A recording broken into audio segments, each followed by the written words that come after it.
goal is to give people hope that there is a path to a fully sustainable global economy. How did you figure you were going to start a car company and be successful at it? Well, I didn't really think Tesla would be successful. I thought we would most likely fail. But I thought that we at least could address the false perception that people had that an electric car had to be ugly and slow and boring like a golf cart. But you say you didn't expect the company to be successful, then why try? If something's important enough, you should try, even if the probable outcome is failure.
일론 머스크는 2012년 캘리포니아 공대에서 역사의 길이 남을 졸업 연설을 했습니다. 당시는 2008년 서브프라임 모기지로 촉발된 금융위기와 경제위기를 정말 가까스로 넘기고 스페이스X와 테슬라가 안정되어 본격적으로 성장하기 시작한 때였습니다. 당시로서는 너무나도 혁신적인 비즈니스를 이어갔기 때문에 지금보다도 훨씬 더 미친 사람이란 이야기를 많이 들었는데요. 연설을 시작하자마자 소개에서 미쳤다고 소개하지 않아서 감사합니다 란 말로 연설을 시작했습니다. I'd like to thank you for leaving crazy person out of the description. 얼마나 그런 이야기를 많이 들었을까 짐작이 됩니다. 일론 머스크는 정말 세상을 바꿀 혁신과 아이디어에 대한 중요한 이야기를 많이 했는데요. 지금 우리가 당연하다고 여기는 일상이 된 많은 것들이 과거에는 마법이라고 불릴 만큼 생각하지도 못했던 것들이라고 했습니다. Eventually I thought that the idea of inventing things would be really cool. And the reason I thought that was because I read a quote from Arthur C. Clarke which said that a sufficiently advanced technology is indistinguishable from magic. 일론 머스크는 1990년대부터 시작된 인터넷 혁명의 가능성을 미리 알아보았기 때문에 인터넷이라는 도구를 이용하는 기술을 개발하면 인류의 미래가 지금까지 보아온 마법 이상이 될 것으로 생각했습니다. 그런 생각은 일찍이 일론 머스크의 어릴 적 소년일 때부터 시작되었는데요. 실존적 고민이 참 일찍 그리고 진지하게 시작되었던 것 같습니다. 얼마 전 일론 머스크의 스페이스X가 스타쉽 우주 궤도 시험 비행 테스트를 했죠. 이러한 우주에 대한 꿈이 일론 머스크의 실존적 고민과 연결되어 있습니다. 어린 시절 독서광이었던 일론 머스크는 운명을 바꿀 한 권의 책을 만나게 됩니다. 바로 은하수를 여행하는 히치하이커를 위한 안내서인데요. 이 책을 읽고 일론의 우주에 대한 꿈이 시작되었고 자신의 존재에 대한 실존적 고민과 이를 확장한 인류 문명의 미래까지 생각하게 되었습니다. 정말 스케일이 보통이 아니죠. 그냥 하고 싶으면 하는 겁니다. 이것저것 저것저것 하는 게 아니라 그냥 하고 싶은 것이 있으면 하는 게 일론 머스크다. 어렸을 때부터 그랬다 하고 생각하시면 될 듯 합니다. 일론 머스크가 미쳤다는 소리를 많이 듣는데요. 어떻게 보면 우리들이 그렇게 살지 않아서 그런 것일 수가 있습니다. 일론 머스크 입장에서는 당연한 것들일 수가 있죠. 서로 다른 사람들이란 것을 먼저 인정해야만 우리가 일론 머스크의 생각과 행동을 더 잘 이해할 수가 있을 것 같습니다. 은하수를 여행하는 히치하이커를 위한 안내서는 영국 작가인 더글러스 애덤스가 쓴 코믹 SF 소설입니다. 허구 이야기인데 외계인이 등장하는 거죠. 일론 머스크가 빠져들 정도면 얼마나 허무맹랑한 이야기일지 상상이 되는데요. 원래는 1978년에 BBC 라디오 4에서 방송한 유쾌 분량의 라디오 드라마였는데요. 이 라디오 드라마가 크게 인기를 얻게 되면서 방송국에서는 후속 시즌까지 기획하게 되었습니다. 이후에 영화로도 제작되었고 연극으로도 제작되는 등 다양한 버전으로 큰 인기를 얻었고요. 이후 책으로 출판되면서 1,400만 부라는 엄청난 기록을 세우게 됩니다. 그렇게 일론 머스크에게까지 이 책이 오게 된 것이었죠. 그리고 이 책 한 권이 일론 머스크의 운명을 바꾸게 되었습니다. 은하계의 초고속도로 건설 계획에 따라 인류는 지구와 함께 사라질 운명에 처하게 되는데요. 돌고래들은 이 사실을 먼저 알고 지구를 떠납니다. 영화에서 항상 그런 것처럼 동물들이 먼저 알고 인간이 가장 나중에 알게 되는 스토리죠. 그래도 똑똑한 지구인 주인공 아서 덴트는 친구 포드 프리텍트의 도움으로 멸망 직전의 지구에서 가까스로 탈출하게 되는데요. 이후에 우주를 여행하며 벌어지는 다양하고 황당한 이야기가 소설의 주요 내용을 이루고 있습니다. 주인공 아서는 우주에서 표류하면서 지금의 일론 머스크처럼 삶의 의미에 대해 고민했는데요. 아마도 아서의 고민이 지금의 일론 머스크의 고민이 되지 않았을까 하고 개인적으로 생각해 봅니다. 이 책에서 일론 머스크는 앞으로 자신이 살아갈 인생의 가르침을 얻게 되는데요. 다음과 같은 결론에 도달하게 되었다고 합니다. 어떤 질문을 해야 하는지가 가장 중요하고 어렵다. 일단 질문을 결정하고 나면 답을 하는 것은 상대적으로 쉽다. 질문을 잘 하기 위해서는 인간 의식의 범위와 규모를 늘려야 한다. 이를 위해서는 인류가 모두 깨달음을 얻어야 한다라는 것이었죠. 결국 인류 문명이 발전하기 위해서는 인류 개개인 모두가 깨달음을 얻어야 하는데 이때 필요한 것이 바로 자유로운 커뮤니케이션을 할 수 있는 디지털 광장, 아고라였죠. 그래서 일론 머스크는 인류가 다양한 커뮤니케이션을 통해 문명을 발전시킬 아이디어를 얻을 수 있는 디지털 광장으로 트위터를 선택한 것이었습니다. 일론 머스크는 트위터를 인수하면서 이렇게 이야기했습니다. 모두가 평등하게 이야기할 수 있는 디지털 광장이 되어야 한다. 그것이 인류 문명을 발전시킬 수 있는 길이다라고 말이죠. It's just really important that people have both the reality and the perception that they are able to speak freely within the bounds of the law. 그래서 일론 머스크는 캘리포니아 공대 졸업식 연설에서 다음과 같은 한 가지 결론에 도달했다고 밝혔는데요. 우리가 세상의 지식을 발전시킬 수 있다면, 우리가 의식의 범위와 규모를 확장할 수 있다면 올바른 질문을 더 잘 할 수 있게 되기 때문에 더 많은 깨달음을 얻을 수 있다라고 했습니다. 그리고 그것만이 인류 문명이 앞으로 나아가는 유일한 길이라고 했습니다. 정말 멋있죠. 우리 아이들에게도 이런 멋진 순간이 올 수 있도록 잘 이끌어줄 수 있으면 좋겠다는 생각을 하는데요. 일론 머스크는 필요한 많은 것을 얻기 위해서 이 대학에서 물리학과 경영학을 공부했습니다. 달과 화성, 더 먼 우주로 보내기 위해서는 우주가 어떻게 작동하는지 알아야 하기 때문에 물리학을 공부했고요. 그 꿈을 이루기 위해서는 돈이 필요하기 때문에 경제가 어떻게 돌아가는지 알고 회사가 돈을 어떻게 벌어들이는지 알기 위해서 경영학을 공부했습니다. 많은 사람들은 일론 머스크가 공상가라고 이야기하지만 일론 머스크의 일생을 자세히 들여다보면 상당히 실천적이고 구체적으로 삶을 계획하고 행동했다는 것을 잘 알 수가 있습니다. 1995년 실리콘밸리에 인터넷이 처음 생겨났을 때 일론 머스크는 그 누구보다도 먼저 과감한 선택을 합니다. 스탠퍼드 대학원을 자퇴하고 인터넷 비즈니스를 시작하는 것이었습니다. 슈퍼 축전지를 연구하기 위해 스탠퍼드 대학원에 진학했지만 현실에 적용하는 데 한계를 느꼈고 인터넷이라는 새로운 기술이 일생에 단 한 번 오는 기회라는 것을 직감적으로 깨닫고는 과감하게 자퇴를 선택한 것이었죠. 그리고 동생 킴벌 머스크와 함께 집2라는 기업을 세웁니다. 인터넷에 전화번호부와 검색을 결합한 인터넷 서비스였는데요. 완전히 대박이 났죠.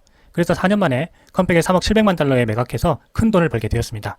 그 돈으로 페이팔이라는 인터넷 금융 시스템을 만들게 되었고 필요한 모든 금융 서비스가 한 곳에서 작동하도록 만드는 것이 일론 머스크의 아이디어였고 꿈이었지만 갑작스럽게 CEO에서 물러나게 되면서 꿈은 중단되었습니다. 그러나 최근 모든 것을 할 수 있는 X앱을 만들겠다고 발표하면서 23년 전의 꿈을 다시 실현하겠다는 포부를 CNBC와의 인터뷰에서 밝히기도 했습니다. 일론 머스크는 처음 페이팔을 시작할 때 금융 시스템 통합이라는 어려운 내용을 설명하니까 현실적으로 와닿지 않아서 아무도 관심을 갖지 않았다고 했는데요. 이 손쉬운 방법인 이메일 결제 기능을 보여주니까 그때부터 모두가 관심을 갖고 투자를 받게 되었다고 했습니다. 그러한 과정에서 아주 중요한 교훈을 얻게 되었는데 주위로부터 피드백을 받는 것이 정말 중요한 과정임을 알게 된 것이었죠. 피드백을 통해서 처음 세웠던 가설을 수정해 나가는 것이 발전의 과정이라는 것을 체험하게 되었습니다. 이 경험은 이후 일론 머스크를 훌륭한 사업가로 만들게 됩니다. 스페이스X를 시작하면서 당시에 아무것도 없던 상황이라 가장 비용 효율적인 방법으로 러시아 대륙간 탄도미사일인 ICBM을 우주로 갈 로켓으로 활용하는 방법을 생각해냅니다. I went to Russia 3 times to look at buying a refurbished ICBM. Because that was the best deal. And I can tell you it was very weird going there in late 2001, 2002, going to the Russian rocket forces and saying, I'd like to buy 2 of your biggest rockets, but you can keep the nuke. That's a lot more. 이 말을 듣고 졸업식당이 완전히 웃음바다가 되었는데요. 일론 머스크는 러시아에 ICBM 로켓을 사러 3번이나 갔다고 합니다. 러시아 사람들은 일론 머스크의 아이디어를 미쳤다고 생각했고 가격도 비싸게 불렀습니다. 러시아 책임자는 설마 이 청년이 로켓을 사러 왔겠느냐 하는 생각으로 불친절하게 대했고요. 일론 머스크는 뒤도 돌아보지 않고 협상장을 빠져나왔다고 합니다. 그리고 러시아에서 돌아오는 비행기 안에서 열심히 엑셀로 뭔가를 작성하더니 함께 출장을 갔던 그리핀과 캔트럴에게 로켓 재료값을 계산해봤더니 우리가 직접 만들 수 있겠어 라고 했다고 합니다. 아주 순진한 얼굴로 말이죠. 그 후로 친구들은 로켓 폭발 장면이 담긴 엄청난 분량의 비디오를 일론 머스크에게 가져와서 보여주면서 많은 백만장자들이 이 사업을 하다 망했다고 했습니다. 일론 머스크가 파산하기를 원치 않았던 거죠. This was against the advice of pretty much everyone I talked to. One friend made me sit down and watch a bunch of videos of rockets blowing up. Let me tell you, he wasn't far wrong. 하지만 일론 머스크는 자기 계산대로 만들면 충분히 저렴한 가격으로 로켓을 만들 수 있고 재활용까지 한다면 가격은 더 저렴하겠다는 생각을 하게 됩니다. 그것이 팔콘 9 재사용 로켓의 탄생 아이디어였습니다. 많은 사람들이 뜯어말렸지만 일론 머스크는 그냥 생각하고 상상하고 꼼꼼하게 계획을 세우고 실행해서 이루어냈습니다. 천재의 아이디어는 그렇게 해서 세계 최고의 기업이 되었습니다. 테슬라도 그렇게 해서 탄생했고 뉴럴링크와 보링 컴퍼니도 마찬가지였습니다. 일론 머스크는 2개의 대학 학위가 있지만 여러 인터뷰에서 밝힌 것은 자기가 하고 싶은 일을 위해서 굳이 대학 교육이 필요하지는 않다는 것이었습니다. 관련 분야의 지식이 담겨있는 책을 읽고 그 분야 최고의 인재들을 만나서 이야기를 나눌 수 있다면 충분히 자신이 하고 싶은 일을 할 수 있다고 했습니다. 그것이 일론 머스크 성공의 비결이라고 할 수 있습니다. 펜실베니아 대학을 졸업하고 스탠퍼드 대학원으로 진학했을 때 불과 며칠 만에 스탠퍼드를 그만두게 된 것도 결국은 자신이 필요한 지식은 스스로 얻겠다는 생각 때문이었습니다. 현대의 교육 시스템은 개개인의 꿈을 이룰 수 있는 맞춤형 교육이 아니기 때문에 스스로 자신에게 맞는 학습 방법을 찾아야 한다고 생각한 것입니다. 학교에서는 비판적 사고와 문제 해결 능력을 제대로 가르치지 않기 때문에 학교에서 배운 지식으로는 현실 문제를 해결하기가 쉽지 않은 것이 사실입니다. 인공지능 자율주행 시스템을 개발하면서도 일론 머스크가 가장 중요하게 생각한 것은 바로 컴퓨터 안에서 돌아가는 프로그램이 아니라 우리가 살아가는 현실 세계에서 인공지능이 실제로 작동하는 것이 가장 중요하다는 것이었습니다. 일론 머스크가 현실 세계의 인공지능 문제를 해결하는 것이 가장 어려웠다고 말하는 것이 그런 의미입니다. 일론 머스크의 이런 학습 방법은 사업을 하면서도 계속되었는데 페이팔을 매각해서 번 돈으로 스페이스X를 시작할 때 로켓 제조에 필요한 책들을 모두 스펀지처럼 빨아들였던 것입니다. 로켓 추진, 기본 우주 역학, 가스터빈과 로켓 추진의 공기 열 역학 등 당시 로켓 분야 최고 전문가였던 짐 캔트렐을 비롯한 전문가들에게 이러한 책들을 빌려서 읽기 시작했습니다.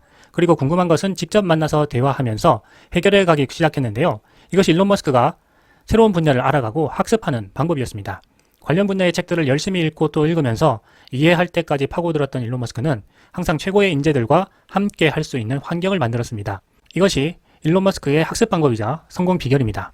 각 분야의 최고 전문가들과 이야기를 하면서 해당 분야의 지식을 습득하고 문제를 해결하는 동시에 필요한 경우에는 회사의 스카우트에서 함께 일하는 것입니다. 최고의 전문가들과 토론을 통해서 자신의 지평을 넓히고 발전시키면서 최고의 인재들이 그 분야에서 회사를 위해 활약할 수 있도록 커다란 장을 마련해 준 것이었습니다. 짐 캔트럴과 같은 우주항공역학의 최고 전문가도 영입했고요. 로켓 디자인 최고 전문가였던 톰 뮬러도 영입해서 펠컨 시리즈를 탄생시켰습니다.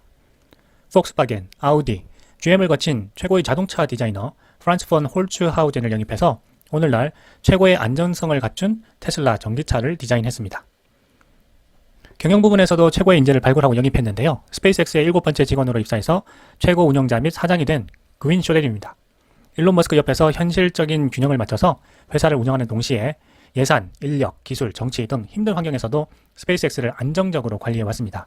그윈 쇼렐은 또한 뛰어난 네트워크 및 협상 능력으로 신생업체가 발붙일 곳 없는 우주항공 로켓 업계에서 스페이스X를 성공적으로 안착시켰고 이제 그윈 쇼렐이 없는 스페이스X는 상상이 불가능하다는 평가를 받고 있습니다. 이렇듯 다양한 책과 전문가들로부터 배우고 그들과 함께 배우는 방법은 일론 머스크의 최고의 학습 방법이었고 천재가 다른 천재들과 함께 세상을 바꾸어가는 방식이었습니다. 그것이 테슬라와 스페이스X, 뉴럴링크와 보링컴퍼니, 이제는 X가 된 트위터가 성공하는 공식입니다. 일론 머스크는 2017년 그리고 2023년 월드 거버넌스 서밋에서 인류가 가야 할 길에 대해서 연설을 했는데요. 이때에도 자신이 가장 중요하게 생각하는 아이디어에 대해서 이야기했습니다. 제대로 된 질문을 하는 것이 정말 중요하다. 생각과 의식의 범위와 규모가 커질수록 우리는 올바른 질문을 더 잘할 수 있게 된다 하는 것입니다. 일론 머스크는 2017년 롤링스톤즈와의 인터뷰에서 자신을 기른 것은 부모님과 책이라고 했는데요. 10살 무렵 백과사전을 통째로 읽었고 이후 공상과학 소설에 빠져서 하루 10시간씩 책을 읽었습니다. 일론 머스크는 이렇게 해서 얻은 지식을 현실에 적용하려고 노력했습니다. 막연히 책을 읽고 그렇구나 하는 것이 아니란 거죠. 그 지식을 현실에 적용하면서 발생하는 문제들을 하나하나 해결하기 위해 관련 분야의 전문가들과 토론하고 대화하면서 현실 지식을 더욱 넓혀가는 것입니다. 이런 과정에서 일론 머스크는 지식 습득과 그 지식의 현실 적용을 위한 두 가지 기본 원칙을 가지고 있다고 했는데요. 첫 번째는 지식을 의미론적 나무로 재구성하는 것입니다. 나뭇잎과 같은 디테일에 대해서 탐구하기 전에 나무의 큰 몸통이나 나뭇가지와 같이 더 큰 개념에 대해서 먼저 근본적으로 이해하는 것이죠. 이것이 바로 스페이스X를 만들려고 로켓 과학에 대해서 공부할 때 사용한 방법입니다. 로켓 추진, 기본 우주 역학, 가스터빈과 로켓 추진의 공기 열 역학 등 큰 개념을 완전히 이해한 후에 디테일한 정보들을 학습하기 시작한 것입니다. 그리고 두 번째 원칙은요, 이 정말 중요한 개념인데요. 연결할 수 없는 것을 기억하는 것은 불가능하다는 것입니다. 지식을 얻는다는 것은 그냥 아무 정보나 저장하는 것이 아니란 거죠. 학습한 정보들을 하나하나 연결해 가면서 확장해 나갈 때만이 진정한 현실 지식이 된다는 것입니다. 과거에 스페이스X를 구상할 무렵에 짐 캔트렐이 빌려준 책들에서 하나하나 읽었던 내용들을 모두 구체적인 계획으로 확장해 갔던 것이죠. 그것이 로켓 지식이 전무했던 일론 머스크가 세계 최고의 우주항공 로켓 회사인 스페이스X를 만들어서 우주로 로켓을 쏘아 올렸을 뿐만 아니라 다시 지상으로 착륙시켜 로켓을 재사용하는 인류 우주항공 역사의 혁명을 만들어낸 비결이었던 것입니다. 천재는 이렇게 해서 계속해서 발전해왔고 지금도 주변의 다양한 분야의 천재들과 함께 교류하면서 최고의 회사를 만들어가고 있는 것입니다. 테슬라와 스페이스X, 뉴럴링크 그리고 보링컴퍼니는 하루아침에 만들어진 것이 아니었습니다. 천재의 피나는 노력과 그 천재를 둘러싼 천재의 집합이 만들어낸 집단 지성의 힘과 결정체였던 것입니다. 그래서 이 천재의 회사들은 쉽게 무너지지도 않을 뿐더러 현실 세계에서 꿈과 아이디어들을 현실로 만들어내고 있는 것입니다. 그리고 우리는 이런 열정적인 천재들이 만들어가는 회사에 투자하고 있는 것입니다. I think the overarching point I want to make is that you guys are the magicians of the 21st century. Don't let anything hold you back. Imagination is the limit, and go out there and create some magic. Thank you.